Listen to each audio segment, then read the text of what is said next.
ومن جاهد فإنما يجاهد لنفسه إن الله لغني عن العالمين. Berikutnya wal khawariju murraq. Dalam khawarij itu murraq, keluar dari agama. Karena Nabi SAW yang bersabda seperti itu. Yakhrujuna minad din yamruquna minad din kama yamruqu sahmu minar ramiyah. Mereka ini keluar dari agama, terpental dari agama seperti anak panah itu menembus sasarannya. Iya. Ini kaum khawarij. Dan kaum khawarij ini dikatakan khawarij dari kharij karena mereka keluar dari agama, dan yang kedua karena mereka keluar dari ketaatan kepada pemerintah. Memang senangnya memberontak. Dari masa Nabi SAW hidup saja, khawarij ini berkata, "Ya Muhammad i'dil, fa innaka lam ta'dil." Wahai Nabi Muhammad, berlaku adillah kamu. Sungguhnya kamu ini belum berlaku adil. Jadi kalau ada tipe-tipe yang seperti itu terhadap pemerintah, itu tipe-tipe khawarij itu. Ya. Dia gemar mengkritik pemerintah pada apa yang dia lakukan, dan dia sendiri tidak mengerti yang dilakukan itu, tidak punya keahlian di situ. Itu tipenya kaum khawarij. Dan ini tipe manusia seperti ini, itu terwarisi dari masa ke masa. Dan Nabi SAW kabarkan bahwa manusia-manusia pengikut khawarij ini akan muncul nanti di akhir zaman menjadi pengikut Dajjal. Dari pengikut apa? Pengikut Dajjal. Iya.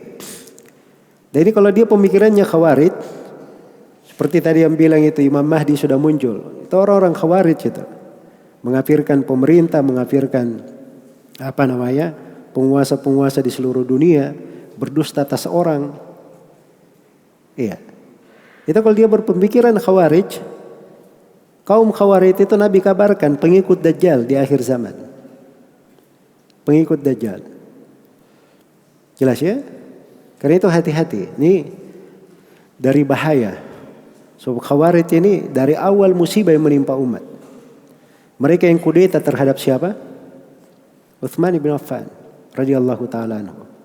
Jadi Abdullah bin Sabah ini si Yahudi yang pura-pura masuk Islam, yang merupakan cikal bakal yang memunculkan kelompok Syiah Rafidhah. Dia ini yang bekerja sama dengan sekelompok orang yang menyimpang, mengirim surat-surat ke berbagai negeri, memfitnah Utsman bin Affan bahwa Utsman itu berbuat begini. Itu gara-gara surat-surat itu dikirim sana sini. Akhirnya berkumpullah manusia marah terhadap Utsman bin Affan. Mereka mendatangi kota Madinah. Jelas ya? Terjadi pemberontakan itu. Sampai Utsman bin Affan naik ke mimbar Jumat, khutbah, ditarik oleh mereka. Dan mereka yang membunuh Utsman bin Affan di mana? Di rumahnya. Iya.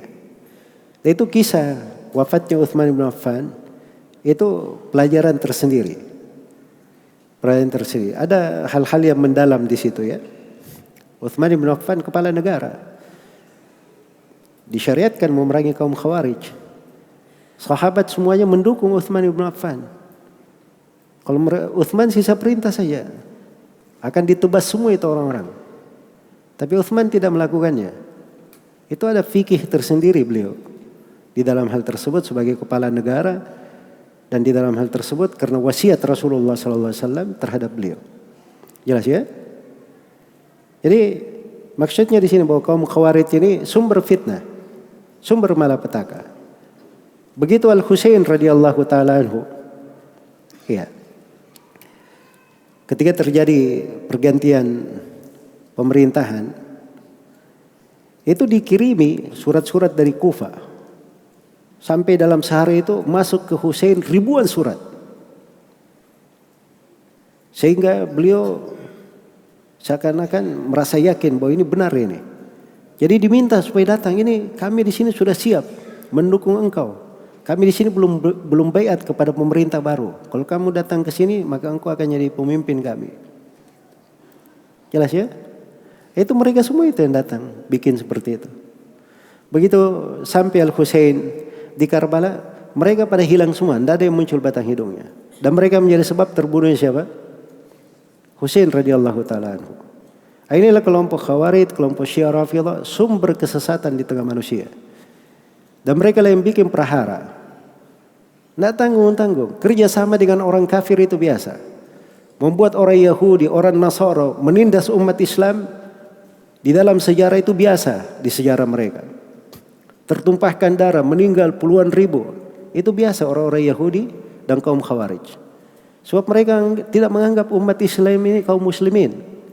Mereka menganggapnya kafir. Orang-orang Syiah Rafidhah menganggap umat Islam ini halal darahnya, boleh dijadikan tawanan, boleh dijadikan budak-budak, lebih najis daripada kera babi-babi. Itu ada di buku-buku mereka. Ada di buku-buku mereka. Dan ini cara pandangan ini luput dari banyak pengamat-pengamat. Ini ada pengamat-pengamat ya bagus di bidangnya, ini pengamat politik, sana pengamat intelijen ini. Saya lihat itu ceramah-ceramah mereka ini. Tapi mereka nggak tahu fakta ini, bahwa orang Syiah Rafidhah itu selalu, Syiah Rafidhah dan kaum Khawarij itu selalu menjadi dalang kerusakan di banyak tempat. Iya. Dan tidak ada sejarahnya orang-orang yang pro kepada Syiah itu akan menolong Islam. Itu tidak ada sejarahnya. Belum pernah terjadi. Belum pernah terjadi. Apalagi musuhan di orang Yahudi. Itu drama saja. Lebih top dari drama Korea. Ya. Dan itu harus dipahami. Sejarah itu ada membuktikan histori dari mereka. Itu otentik, sangat akademik sekali. Bagi siapa yang ingin mempelajarinya. Tapi sulit orang-orang.